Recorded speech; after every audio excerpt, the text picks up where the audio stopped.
ಅಮೋಘ್ ಮತ್ತೆ Hasina energy tablet ಬಗ್ಗೆ ಮಾತಾಡ್ತಿದ್ರು. ಹಸೀನಾ ಜೀಪ್ ಬೇರೆ ದಾರಿ ಹಿಡಿದಿದ್ ನೋಡಿ ಅಮೋಘ್ ಕನ್ಫ್ಯೂಸ್ಡ್ ಆಗಿ ನನ್ನ ಎಲ್ಲ ಕರ್ಕೊಂಡು ಹೋಗ್ತಿದ್ದೀರಾ ಅಂತ ಕೇಳಿದ್ದ. ಹಸೀನಾ, ನೀವ್ ಇವಾಗ ಫ್ರೀ ಇದ್ದೀರಾ? ನಿಮ್ಮ ಹತ್ರ ಟೈಮ್ ಇದ್ರೆ ನಾನ್ ನಿಮ್ಗೆ ನನ್ನ ಫ್ರೆಂಡ್ ಮೀಟ್ ಮಾಡಿಸ್ತೀನಿ ಅಂದ್ಲು.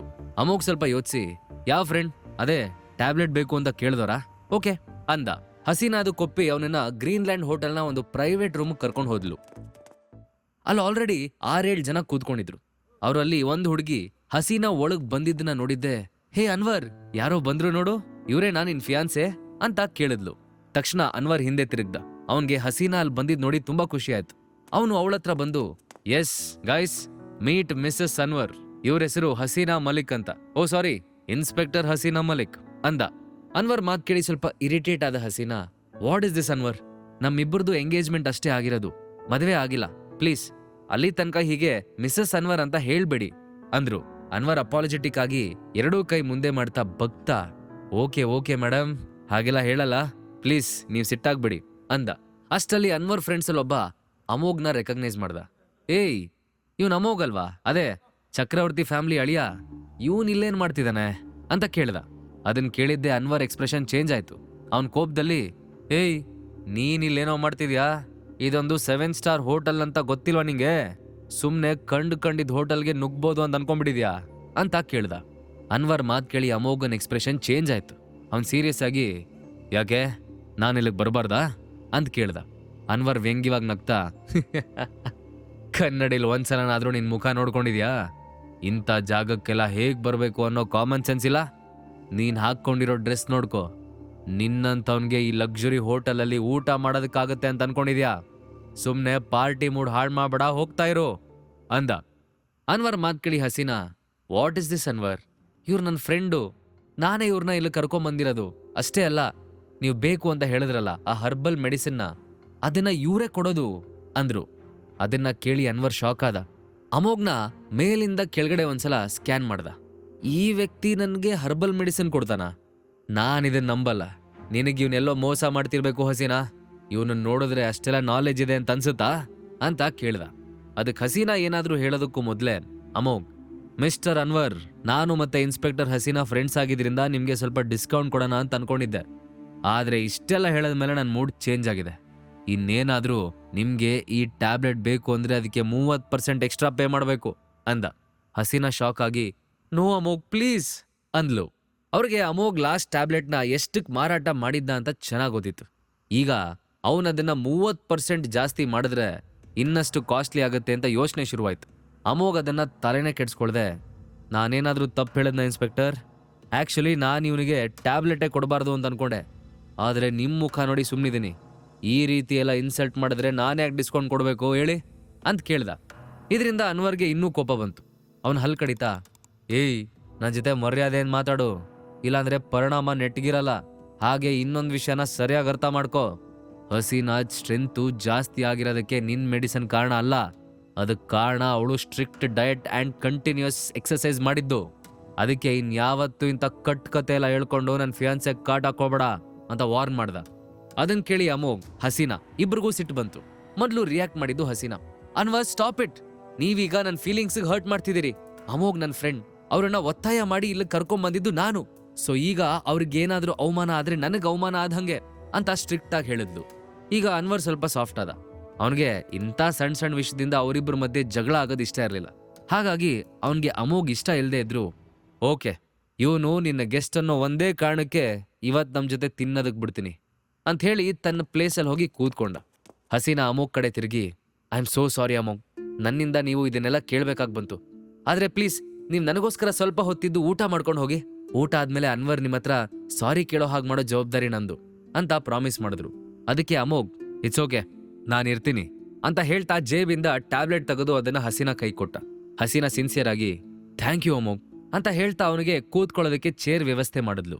ಹಾಗೆ ಅವಳು ಅನ್ವರ್ ಹತ್ರ ಹೋಗಿ, ನಿಮ್ಗೆ ನನ್ ಮೇಲಾದ್ರೂ ನಂಬಿಕೆ ಇದ್ರೆ ತಗೊಳ್ಳಿದನ ಒಂದ್ಸಲ ಟ್ರೈ ಮಾಡಿ ಅಂತ ಕೊಟ್ಲು. ಅನ್ವರ್ಗೆ ಆ ಟ್ಯಾಬ್ಲೆಟ್ ಮೇಲೆ ಸ್ವಲ್ಪನೂ ನಂಬಿಕೆ ಇರಲಿಲ್ಲ. ಆದ್ರೆ ಅದನ್ನ ಹಸೀನಾಗೆ ಬೇಸರ ಮಾಡೋದಕ್ಕೆ ಇಷ್ಟ ಇಲ್ಲದೆ ಅವನ್ ಸುಮ್ನೆ ಟ್ಯಾಬ್ಲೆಟ್ ಬಾಯಿಗೆ ಹಾಕೊಂಡು ನೀರ್ ಕುಡ್ದ. ನಂತರ ಎದ್ ನಿಂತ್ಕೊಂಡು, ಅಮೋಘ್ ಇವತ್ ನಿಂಗೆ ಎಷ್ಟು ಬೇಕೋ ಅಷ್ಟು ಊಟ ಮಾಡು.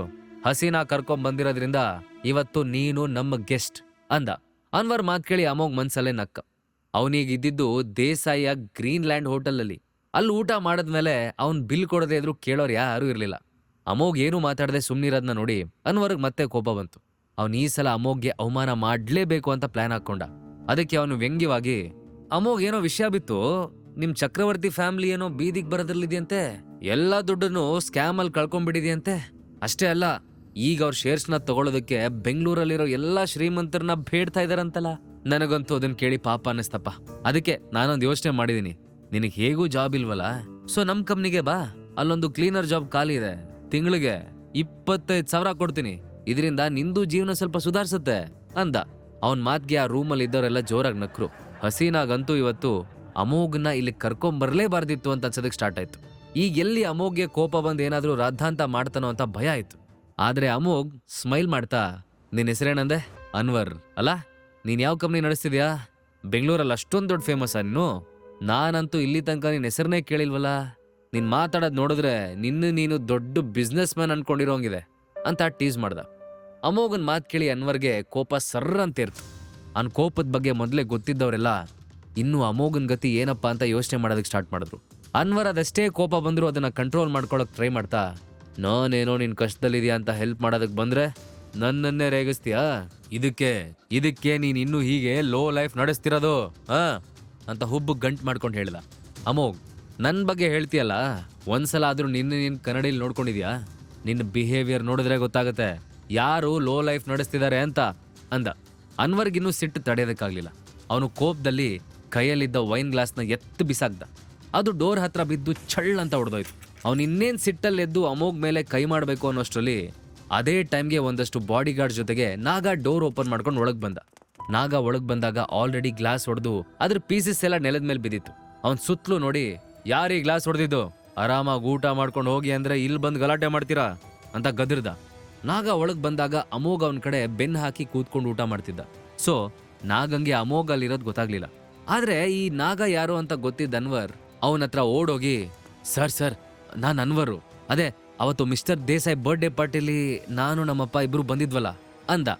ನಾಗ ಅದಕ್ಕೇನೂ ರಿಯಾಕ್ಟ್ ಮಾಡದೆ ಸುಮ್ಮನೆ ಇದ್ದಿದ್ನ ನೋಡಿ, ಅವತ್ತು ತುಂಬಾ ಜನ ಬಂದಿದ್ರಿಂದ ನಿಮಗೆ ಮರ್ತೋಗಿದೆ ಅನ್ಸುತ್ತೆ, ಇಲ್ಲಿವತ್ತು ಫ್ರೆಂಡ್ಸ್ ಕರ್ಕೊಂಡು ಊಟ ಮಾಡೋಣ ಅಂತ ಬಂದಿದ್ದೆ, ಇದ್ಯಾವುದನ್ನು ನಾನ್ ಮಾಡಿಲ್ಲ ಸರ್, ಇದೆಲ್ಲ ಮಾಡಿದ್ದು ಅದೇ ಅಲ್ಲಿ ಕೂತಿದಾನಲ್ಲ ಆ ವ್ಯಕ್ತಿ, ಅವನು ನನ್ನ ಗರ್ಲ್ ಫ್ರೆಂಡ್ ಹತ್ರನೂ ರೂಢಾಗಿ ಮಾತಾಡ್ತಿದ್ದ ಸರ್, ಪ್ಲೀಸ್ ನಿಮ್ ಗಾರ್ಡ್ಸಿಗೆ ಹೇಳಿ ಅವನನ್ನ ಹೊರಗೆ ಕಳಿಸಿ ಅಂತ ಅಮೋಘ್ ಕಡೆ ಪಾಯಿಂಟ್ ಮಾಡಿ ಕಂಪ್ಲೇಂಟ್ ಮಾಡ್ದ. ನಾಗನ್ ದೃಷ್ಟಿ ಇವಾಗ ಅಮೋಘ್ ಕಡೆ ಹೋಯ್ತು. ಕಾಫಿನ ಸಿಪ್ ಮಾಡ್ತಿದ್ದ ಅಮೋಘ್ ಹಿಂದೆ ತಿರುಗ್ದೇನೆ, ನಾಗ ನಿಜವಾಗ್ಲೂ ನೀನ್ ನನ್ನ ಹೋಟೆಲಿಂದ ಹೊರಗೆ ಕಳಿಸ್ತೀಯಾ ಅಂತ ಕೇಳ್ದ. ಅನ್ವರ್ ಸಿಟ್ಟಲ್ಲಿ, ಹೇಯ್ ಏನೋ ಹೀಗೆ ಏಕವಚನದಲ್ಲಿ ಮಾತಾಡ್ತಿದ್ಯಾ, ಇವ್ರು ಯಾರು ಅಂತಾದ್ರೂ ಗೊತ್ತಾ ನಿಂಗೆ? ಸತ್ತೆ ಬಿಡು ಇವತ್ತು ಅಂತ ಜೋರ್ ಮಾಡ್ದ. ಆದ್ರೆ ಅಮೋಘನ್ ವಾಯ್ಸ್ ಕೇಳೆ ಅದ್ಯಾರು ಅಂತ ಗುರ್ತ್ ಹಿಡ್ದ ನಾಗ ಅನ್ವರ್ ರಟ್ಟೆ ಹಿಡಿದು ಈ ಕಡೆ ಎಳೆದ್ ನಿಲ್ಲಿಸ್ದ. ಅನ್ವರ್ ಅಲ್ಲೇನಾಗ್ತಿದೆ ಅಂತ ಯೋಚಿಸೋ ಅಷ್ಟರಲ್ಲೇ ನಾಗ ಅಮೋಘ್ ಇದ್ದಲ್ಲಿಗೆ ಹೋಗಿ ಕೈ ಮುಂದೆ ಮಾಡ್ತಾ, I am sorry Amogh sir, ನಿಮ್ಮನ್ನ ಹಿಂದಿಂದ ನೋಡಿ ನನ್ಗೆ ಗೊತ್ತಾಗ್ಲಿಲ್ಲ ಅಂತಂದ. ನಾಗನೇ ರೆಸ್ಪೆಕ್ಟ್ ಕೊಟ್ಟು ಅಮೋಘ್ನ ಮಾತಾಡ್ಸಿದ್ನ ನೋಡಿ ಅಲ್ಲಿರೋರು ಎಲ್ಲರೂ ಸ್ಟನ್ ಆದ್ರು. ಅಮೋಘ್, ಐ ನೋ, ಹಿಂದಿಂದ ನೋಡಿದ್ರೆ ಗುರ್ತ್ ಹಿಡಿಯೋದ್ ಕಷ್ಟನೇ ಅಂತ ಹೇಳ್ತಾ ಮತ್ತೆ ಕಾಫಿ ಕುಡಿದಕ್ಕೆ ಸ್ಟಾರ್ಟ್ ಮಾಡ್ದ. ನಾಗ ಪೊಲೈಟ್ ಆಗಿ, ಮಿಸ್ಟರ್ ಅಮೋಘ್, ನೀವಿಲ್ಲಿ ಯಾಕೆ ಊಟ ಮಾಡ್ತಿದ್ದೀರಿ? 3rd ಫ್ಲೋರ್ಗೆ ಬನ್ನಿ, ನಾನು ಅಲ್ಲೇ ನಿಮ್ಗೆ ಊಟಕ್ಕೆ ಅರೇಂಜ್ ಮಾಡಿಸ್ತೀನಿ ಅಂತ ರಿಕ್ವೆಸ್ಟ್ ಮಾಡ್ಕೊಂಡ. ಆ ಮಾತನ್ನ ಅನ್ವರ್ ಮತ್ತೆ ಅಲ್ಲಿ ಕೂತಿದ್ದ ಗೆಸ್ಸು ನಂಬೋದಕ್ಕೆ ಆಗ್ಲಿಲ್ಲ. ಯಾಕಂದ್ರೆ ಬೆಂಗಳೂರಿನ ದೊಡ್ಡ ಶ್ರೀಮಂತರಿಗೆ ಮತ್ತೆ ಪ್ರಭಾವಿ ವ್ಯಕ್ತಿಗಳಿಗೆ ಮಾತ್ರ 3rd ಫ್ಲೋರಲ್ಲಿ ಅರೇಂಜ್ಮೆಂಟ್ಸ್ ಮಾಡ್ಲಾಗ್ತಿತ್ತು. ಅಮೋಘ್ ಸ್ಮೈಲ್ ಮಾಡ್ತಾನೆ, ಹೇಯ್ ನೋ ಥ್ಯಾಂಕ್ಸ್ ಅಂದ. ಅಷ್ಟರಲ್ಲಿ ಅನ್ವರ್ ಕಡೆಯವನೊಬ್ಬ, 3rd ಫ್ಲೋರ್ ಯಾಕೆ, ಇವನ್ ಲೆವೆಲ್ಗೆ ಇದೇ ಸರಿಯಾದ ಜಾಗ, ಇವನ್ ಇಲ್ಲೇ ಕೂತು ಊಟ ಮಾಡ್ತಾನೆ ಬಿಡಿ ಅಂದ. ಅನ್ವರ್ ಫ್ರೆಂಡ್ಸ್ಗೆ ನಾಗ ಯಾರು ಅಂತ ಗೊತ್ತಿರ್ಲಿಲ್ಲ, ಅದಕ್ಕೆ ಅವರು ಬಾಯಿಗೆ ಬಂದಂಗೆ ಮಾತಾಡ್ತಿದ್ರು. ಅವನ್ ಮಾತು ಕೇಳಿ ನಾಗಂಗ್ ಸಿಟ್ಟು ಬಂದ್ಬಿಡಿತ್ತು. ಶಟಪ್, ಯಾರ ಬಗ್ಗೆ ಮಾತಾಡ್ತಿದ್ಯಾ ನೀನು? ನಾನ್ ಸೆನ್ಸ್, ನಾಲ್ಗೆ ಮೇಲೆ ಹಿಡ್ತಾ ಇರ್ಲಿ ಅಂತ ಹೇಳ್ದ. ಅದಕ್ಕೆ ಅನ್ವರ್ನ ಇನ್ನೊಬ್ಬ ಫ್ರೆಂಡ್, ಏಯ್ ನೀನ್ ಯಾರು, ನಮ್ಮ ಮಾತಿನ ಮಧ್ಯೆ ನೀನ್ಯಾಕೆ ಮಾತಾಡ್ತಿದ್ಯಾ ಅಂತ ನಾಗಂಗೆ ಆವಾಜ್ ಆಗ್ತ. ನಾಗ ಈಗ ಭಯಂಕರವಾಗಿ ಸಿಟ್ಟು ಮಾಡ್ಕೊಂಡ. ಅವನು ಜೇಬಿಂದ ಇನ್ನೇನು ಗನ್ ತೆಗಿಬೇಕು ಅನ್ನೋಷ್ಟರಲ್ಲಿ ಅಮೋಘ್ ಕೈ ಸನ್ನೆ ಮಾಡಿ ನಾಗನ್ ತಡ್ದ. ನಾಗ ತಕ್ಷಣ ಸುಮ್ನಾದ. ಅಮೋಘ್ಗೆ ಅಲ್ಲಿ ಸೀನ್ ಕ್ರಿಯೇಟ್ ಆಗೋದು ಇಷ್ಟ ಇರಲಿಲ್ಲ. ಅಷ್ಟೊತ್ತಿಗೆ ಅಮೋಘ್ ಊಟ ಕೂಡ ಮುಗ್ದಿತ್ತು. ಅವನ್ ತಟ್ಟೆಯಲ್ಲಿ ಕೈ ತೊಳೆದು ತಕ್ಷಣ ಅಲ್ಲಿಂದ ಎದ್ದು ಹೊರಡೋದಕ್ಕೆ ರೆಡಿ ಆದ. ಆಗ ನಾಗ, ಸರ್ ಯಾಕೆ ಎದ್ಬಿಟ್ರಿ ಅಂತ ಕೇಳ್ದ. ಅಮೋಘ್, ಏನಿಲ್ಲ, ಬಂದಿದ್ದ ಕೆಲಸ ಮುಗ್ದಿತ್ತಲ್ಲ, ಅದಕ್ಕೆ I am leaving, anyways thanks ಅಂದ. ಅದಕ್ಕೆ ನಾಗ, ಸರಿ ಸರ್, ನೀವು ನೆಕ್ಸ್ಟ್ ಟೈಮ್ ಬಂದಾಗ ನನಗೆ ಜಸ್ಟ್ ಒಂದು ಕಾಲ್ ಮಾಡಿ, ನಾನು ನಿಮಗೆ ಎಲ್ಲ ವ್ಯವಸ್ಥೆ ಮಾಡ್ತೀನಿ ಅಂತ ಹೇಳಿ ಅಲ್ಲಿಂದ ಹೊರಟೋದ. ಅಮೋಘ್ ಹೊರಗಡೆ ಬಂದು ಸ್ಟೆಪ್ಸ್ ಇಳಿತಿದ್ದ ಹಾಗೆ ಹಸೀನಾ ಮಲ್ಲಿಕ್ ಕೂಡ ಅವನ ಹಿಂದೆ ಓಡ್ ಬಂದ್ರು. ಅಮೋಘ್ ಎಲ್ಲಿಗೆ ಹೋಗ್ತಿದ್ದೀರಾ ಅಂತ ಹಿಂದಿಂದೇನೆ ಕೂಗಿದ್ಲು. ಅಮೋಘ್ ನಡೆಯೋದನ್ನ ನಿಲ್ಲಿಸ್ಲಿಲ್ಲ. ಸ್ವಲ್ಪ ಕೆಲಸ ಇದೆ, ಹೋಗ್ಬೇಕು. ಓಹ್ ಹೌದಾ, ಹಾಗಿದ್ರೆ ಬನ್ನಿ, ನಾನು ನಿಮಗೆ ಮನೆಗೆ ಡ್ರಾಪ್ ಮಾಡ್ತೀನಿ. ಅದಕ್ಕೆ ಅಮೋಘ್, ನೋ ಥ್ಯಾಂಕ್ಸ್, ನಾನು ಯಾವುದಾದ್ರೂ ಟ್ಯಾಕ್ಸಿ ಹಿಡಿದು ಹೋಗ್ತೀನಿ ಅಂತ ಹೇಳ್ತಾ ಹೋಗ್ತಾನೆ ಇದ್ದ. ಹಸೀನಾ ಅವನನ್ನು ತಡೆದು, ನೀವು ಟ್ಯಾಕ್ಸಿ ಮಾಡ್ಕೊಂಡು ಹೋಗೋದಕ್ಕೆ ನಾನು ಬಿಡಲ್ಲ, ನೀವು ನನ್ನ ಜೊತೆ ಬರಲೇಬೇಕು. ನಾನು ನಿಮ್ಮನ್ನು ಕರ್ಕೊಂಬಂದಿದ್ದು, ಸೊ ನಿಮ್ಮನ್ನ ಡ್ರಾಪ್ ಮಾಡೋ ಜವಾಬ್ದಾರಿ ನಂದೇ ಅಂದ್ಲು. ಅಮೋಘ್ ವಿಧಿ ಇಲ್ದೆ ಸರಿ ಅಂತ ಒಪ್ಕೊಂಡ. ಅವರಿಬ್ರು ಪಾರ್ಕಿಂಗ್ ಏರಿಯಾ ಕಡೆ ಹೋದ್ರು. ಹಸೀನಾ ಹೇಳ್ದೆ ಕೇಳ್ದೆ ಹೊರಗೆ ಬಂದಿದ್ರಿಂದ ಅನ್ವರ್ ಕೂಡ ಅವ್ರ ಹಿಂದನೆ ಬಂದಿದ್ದ. ಅವನು ಹಸೀನಾನ ಅಮೋಘ್ ಜೊತೆ ನೋಡಿ, ಹಸೀನಾ ಎಲ್ಲೋಗ್ತಿದ್ಯಾ ಅಂತ ಅನುಮಾನದಲ್ಲಿ ಕೇಳ್ದ. ನಾನು ಅಮೋಘ್ನ ಡ್ರಾಪ್ ಮಾಡೋದಕ್ಕೆ ಹೋಗ್ತಿದ್ದೀನಿ, ನಿಮಗೆ ಹೆಲ್ಪ್ ಆಗ್ಲಿ ಅಂತ ನಾನು ಅವ್ರನ್ನ ಇಲ್ಲಿ ಕರ್ಕೊಂಬಂದಿದ್ದೆ. ಬಟ್ ಇಷ್ಟೆಲ್ಲ ಸೀನ್ ಕ್ರಿಯೇಟ್ ಆದ್ಮೇಲೆ ಇವ್ರನ್ನ ಇರಿ ಅಂತ ಹೇಳೋದಕ್ಕೆ ನನಗೆ ಮನ್ಸಾಗ್ತಿಲ್ಲ. ಹಸೀನಾಗ್ ಸಿಟ್ಟು ಬಂದಿರೋದು ಅವಳ ಮಾತಿಂದಾನೆ ಅವನಿಗೆ ಗೊತ್ತಾಗ್ತಿತ್ತು. ಆದ್ರೆ ತನ್ನನ್ನೊಬ್ಬನ್ನೇ ಬಿಟ್ಟು ಅವಳ ಅಮೋಘನ್ ಜೊತೆ ಹೋಗ್ತಿರೋದು ಅನ್ವರ್ಗೆ ಯಾಕೋ ಇಷ್ಟ ಆಗ್ಲಿಲ್ಲ. Haseena, what you mean? ಇವನನ್ನ ಡ್ರಾಪ್ ಮಾಡೋದಕ್ಕೋಸ್ಕರ ನನ್ನನ್ ಬಿಟ್ಟು ಹೋಗ್ತಿದ್ಯಾ? ಯಾಕೆ ಅವನಿಗೆ ಮನೆ ದಾರಿ ಗೊತ್ತಿಲ್ವಾ? ಅವ್ನು ಹೇಗೋ ಹೋಗ್ತಾನೆ, ನೀ ನನ್ ಜೊತೆ ಬಾ ಅಂದ. ಹಸೀನಾ ಅನ್ವರ್ ಮಾತನ್ನ ಇಗ್ನೋರ್ ಮಾಡಿ ಅಮೋಘ್ ಕಡೆ ತಿರುಗಿ, ಲೆಟ್ಸ್ ಗೋ ಅಮೋಘ್ ಅಂದ್ಲು. ಅಷ್ಟರಲ್ಲಿ ಒಂದು ಬ್ಲ್ಯಾಕ್ ಕಲರ್ ಲಕ್ಸುರಿ ಕಾರ್ ಬಂದು ಅವ್ರ ಮುಂದೆ ಫಾಸ್ಟ್ ಆಗಿ ಬ್ರೇಕ್ ಹಾಕಿ ಸಡನ್ ಆಗಿ ನಿಂತ್ಕೋತು. ಆ ಕಾರಿನ ಲೈಟ್ ತೀಕ್ಷ್ಣತೆಗೆ ಅವ್ರಿಗೆ ಕಣ್ ಬಿಡೋದಕ್ಕಾಗ್ಲಿಲ್ಲ. 3 ಜನ ಕಣ್ಣು ಕೈನ ಅಡ್ಡ ಹಿಡ್ಕೊಂಡು ಯಾರದು ಅಂತ ನೋಡ್ತಿದ್ರು. ಬಟ್ ಅಷ್ಟೊತ್ತಾದ್ರೂ ಕಾರ್ ಲೈಟ್ ಆಫ್ ಆಗದೆ ಹಾಗೆ ಇದ್ದಿದ್ ನೋಡಿ ಅವ್ರಿಗೆ ಆಶ್ಚರ್ಯ ಆಯ್ತು. ಅನ್ವರ್, ಹೇಯ್ ಯಾರವನು, ಕಾಮನ್ ಸೆನ್ಸ್ ಇಲ್ವಾ? ಕಾರ್ ಆಫ್ ಮಾಡು, ಲೈಟು ಕಣ್ಣಿಗೆ ಬೀಳ್ತಿದೆ, ಆಫ್ ಮಾಡು ಅಂತ ರ್ಯಾಶ್ ಆಗಿ ಹೇಳ್ತಾ ಕಾರ್ ಹತ್ರ ಹೋದ.